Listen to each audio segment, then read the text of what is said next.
Join me today for a new BattleTech video as we discuss what is the Dark Age Part 2 of 2.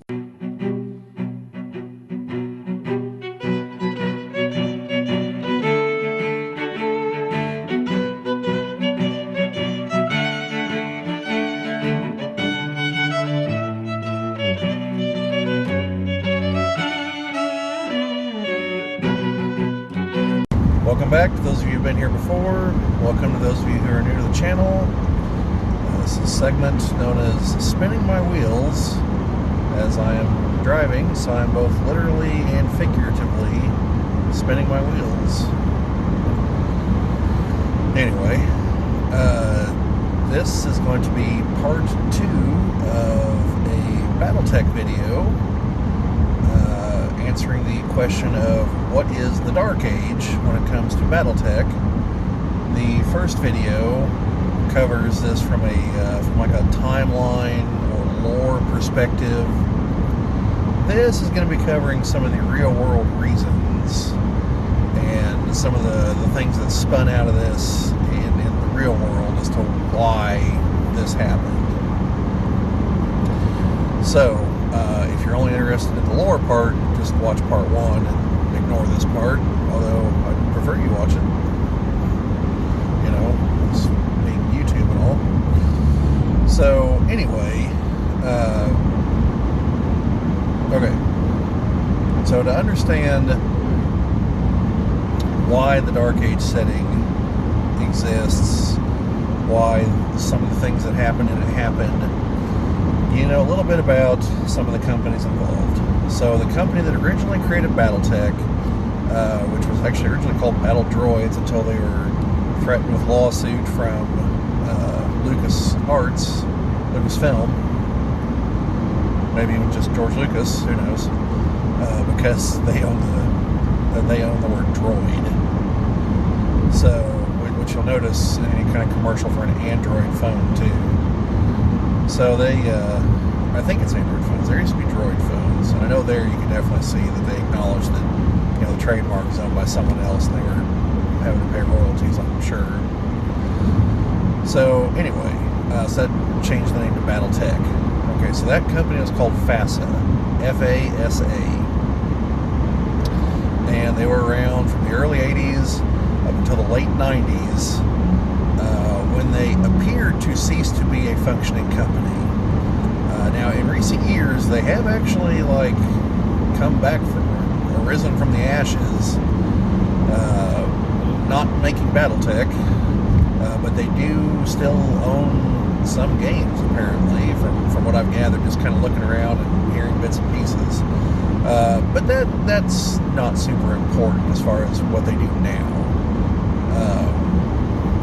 The important part is they created BattleTech under a gentleman named Jordan Weissman, and in the late 90s, everything just kind of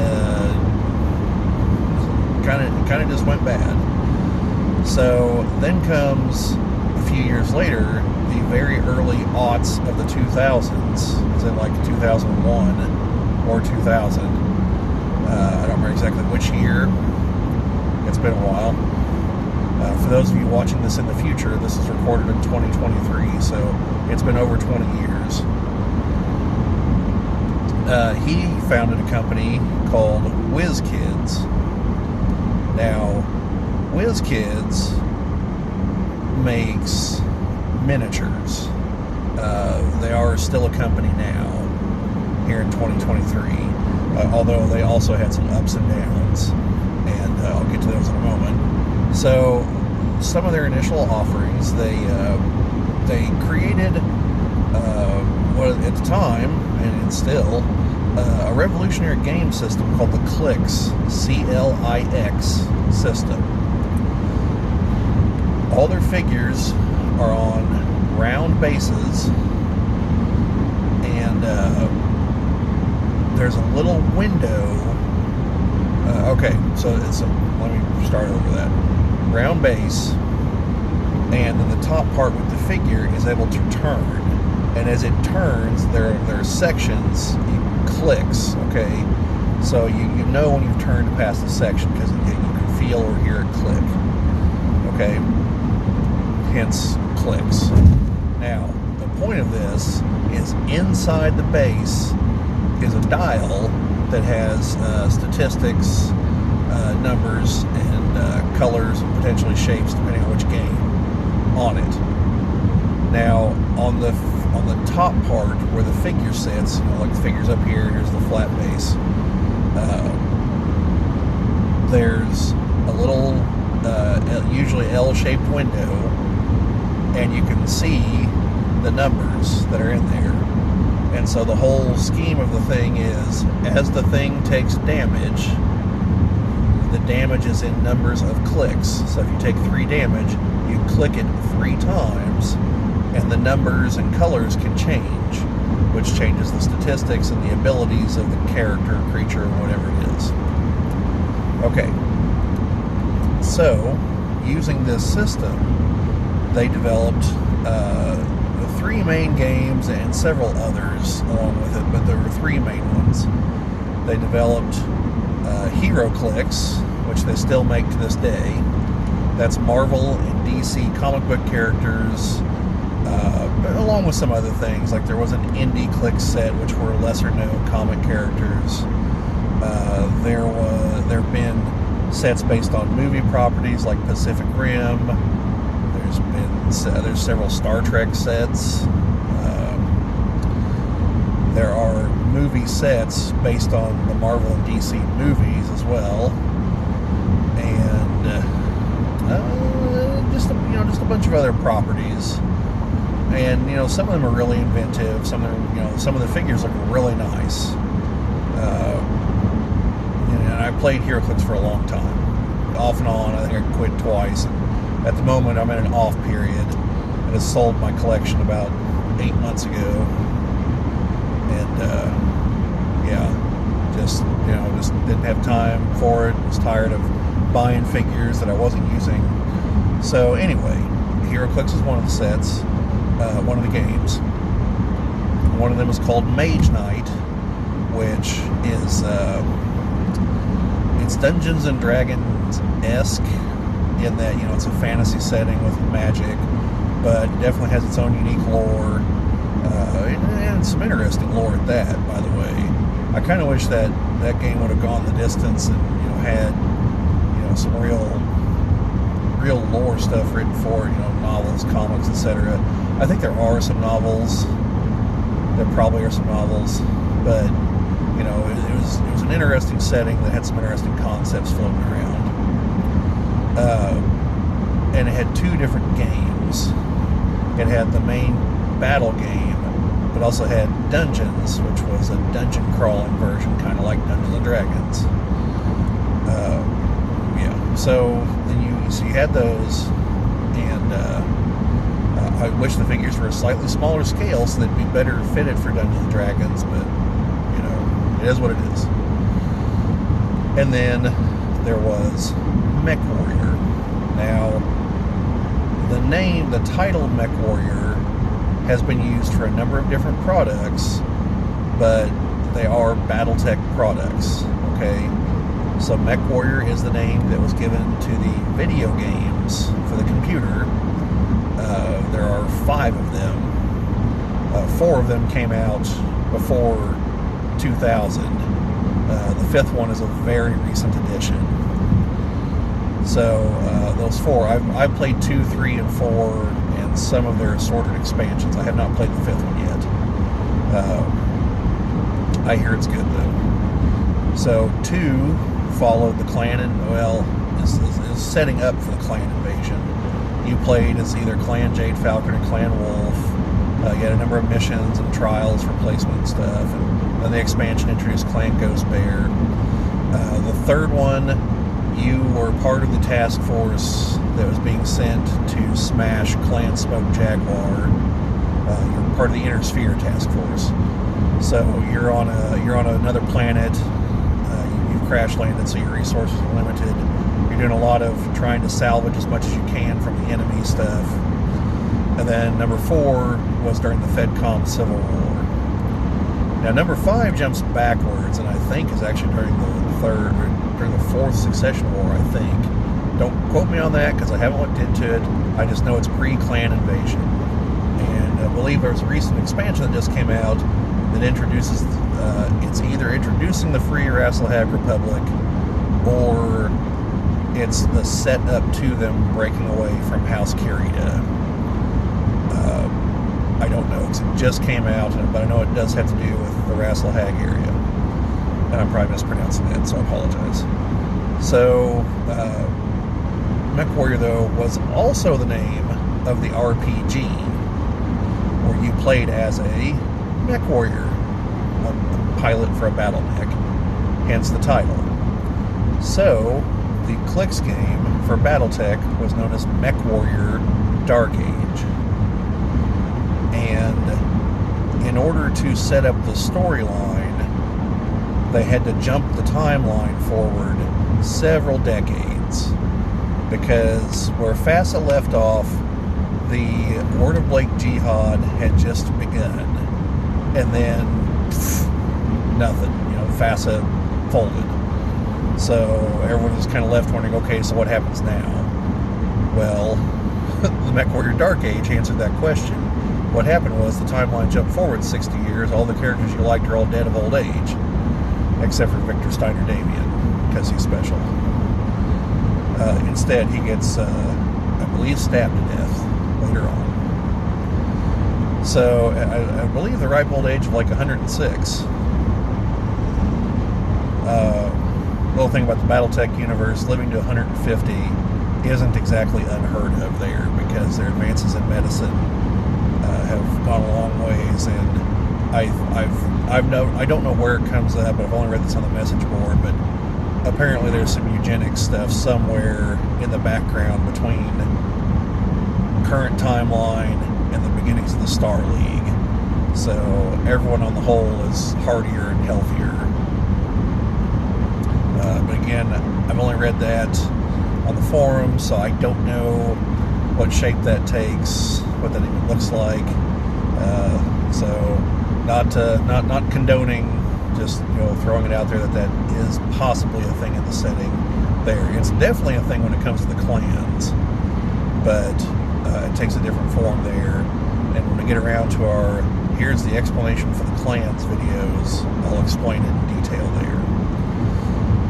So look for those in the near future. So they jumped the timeline forward because they wanted to kind of reset to a point where it's smaller factions, smaller scale, and smaller stakes, but also, like, not all the battle mechs are real battle mechs. A number of them are, in fact, just upgraded industrial mechs. So, and that was, I believe, this is speculation on my part, I've never seen anyone say this from the company, that had to do with the method of sales, because the miniatures were sold in random boosters. So instead of, like right now, where you can go and either just buy the plastics that Catalyst is putting out, where you're like, okay, I want that set, I can see exactly what's in it because it's a window box, or if I want a specific one, I can go buy the metal one from Ironwood Metals. But then, of course, there is also the random box, because people like that. I don't know who those people are. Wouldn't know anything about that. So,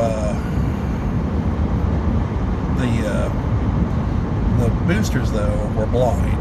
You got one battle mech, one vehicle, and 2 infantry guys.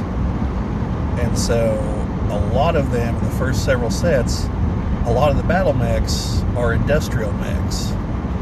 Or they're smaller battle mechs, things on the light end of the weight scale, like a Wasp or something. And then the chase pieces, which for those of you that don't know how randomized boosters and stuff work, this is like trading cards. You have your chase cards, your rare cards that are only like 1 in every 8 packs, or one per box of 36 packs, or however, whatever the distribution is. Okay, well, for these games, they were, I believe, it wasn't one per case, but it was close to that. And so those were all real battle mechs, you know, things like the Mad Cat, the Longbow, you know, the Kodiak later on, things like that.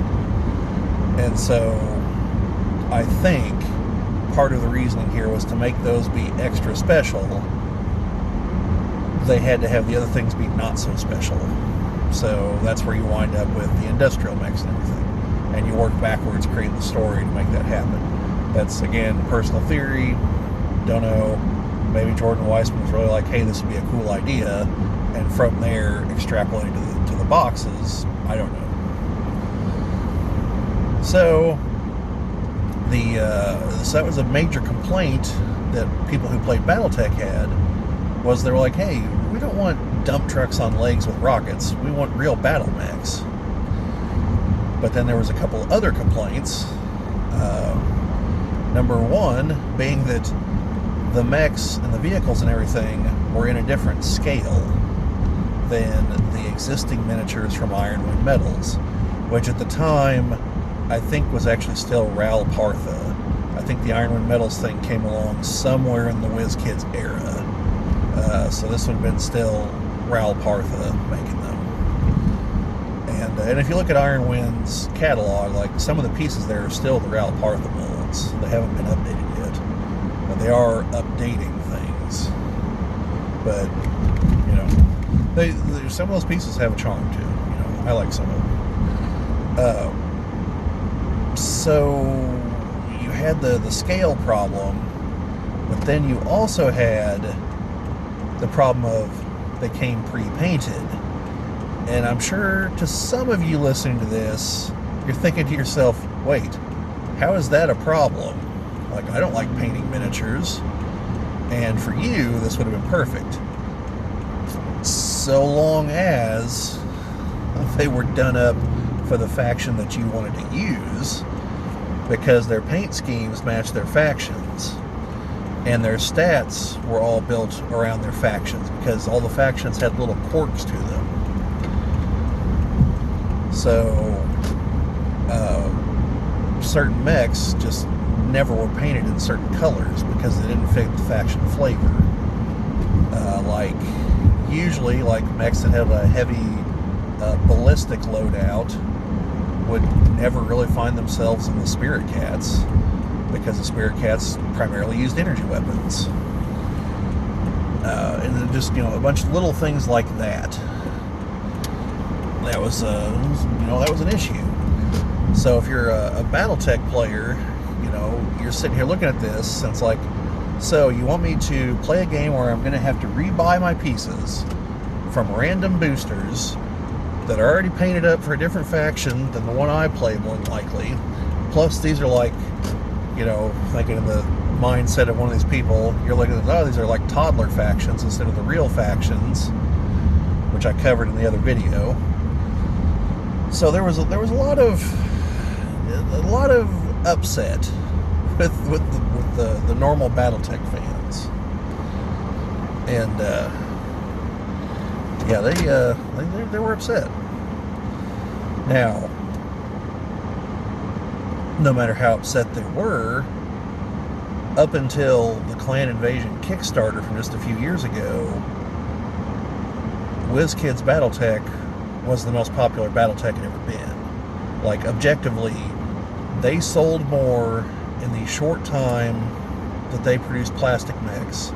They sold more mechs than Iron Wind Metals has still gotten to selling. Okay? Like, if we add Ral Partha and Iron Wind together, they still aren't even close. Like, you're talking millions versus less than 8 million. So, for better or worse, the plastic pre-painted mechs way outsold any other version of BattleTech up until the Clan Invasion Kickstarter. In terms of raw units, I believe the Clan Invasion Kickstarter and the subsequent sales have finally overtaken it. which also means so we're taking the metal versions too.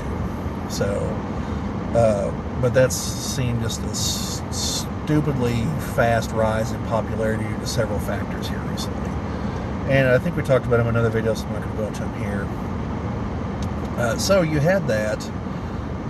Then, like I said, you had the upset of killing off the main characters because they died of old age, and telling you, just saying, here's how this plot line's ended, without going into it, and that really upset some people.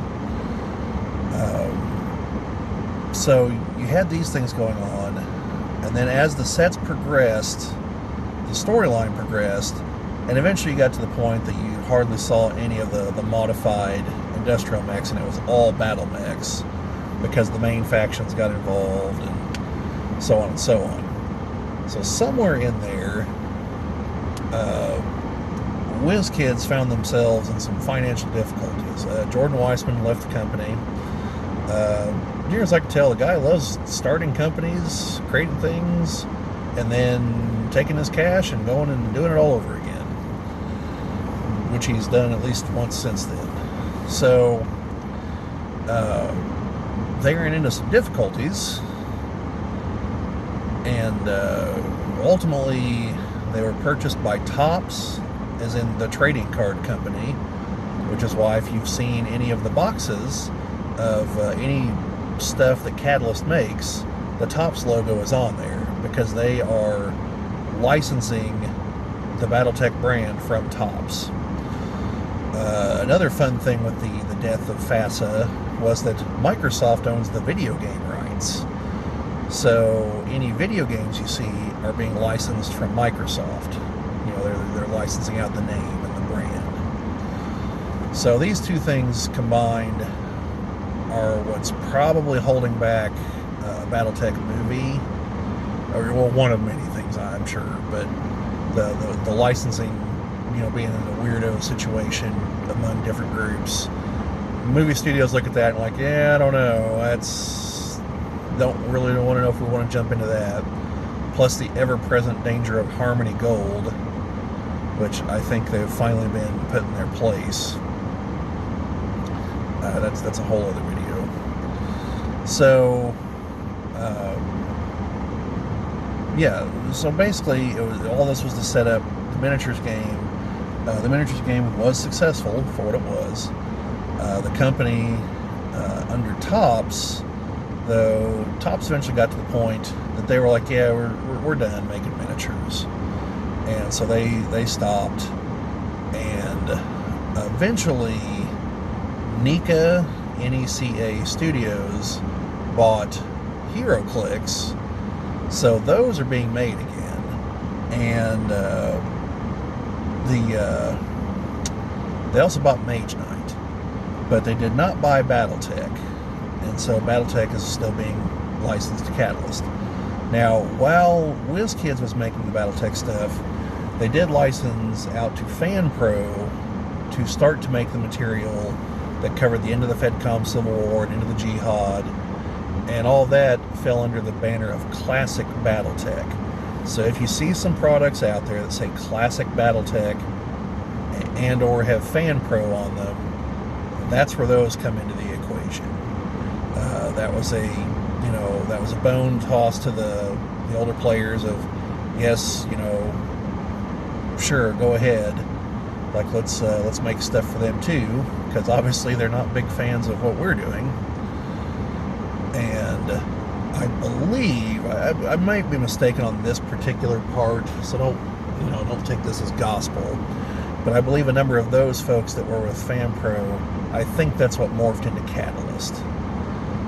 Once WizKids was like completely out of the picture, and it was just Topps. And then Catalyst does have a few of their own games, but they also license from Topps Shadowrun, which is an RPG setting, and it's got some interesting ideas floating around in it for sure. If you ever wanted to run a setting in a dystopian cyberpunk future where you're kind of like either Neo from the Matrix or Johnny Mnemonic, but also you work for a dragon who has magic, like Shadowrun's your game. But they own that because WizKids bought Shadowrun as part of the whole, hey, let's just buy everything FASA used to make. And so Topps ended up being the owner, and so they also licensed that, and they're on so they do the RPG for that.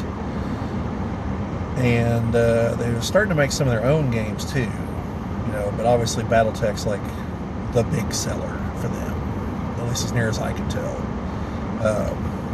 Yeah, so that's where the Dark Age came from, what brought it about, and why, and some of the stuff. And the reason that it took so long was because there was this big setup, and then they just didn't have any idea where to end it. Like, I think the end was like the Republic of the Sphere faction was a faction made to be destroyed. It was always going to die at the end of the Dark Age setting. So it was a matter of who's going to kill it, why, and how. And so it just took a long time to plot that out. There were a couple ideas thrown around. Some of those ideas got leaked and the fan base flipped out because they didn't care for them at all. So we'll see what actually winds up from those ideas. And so you had that.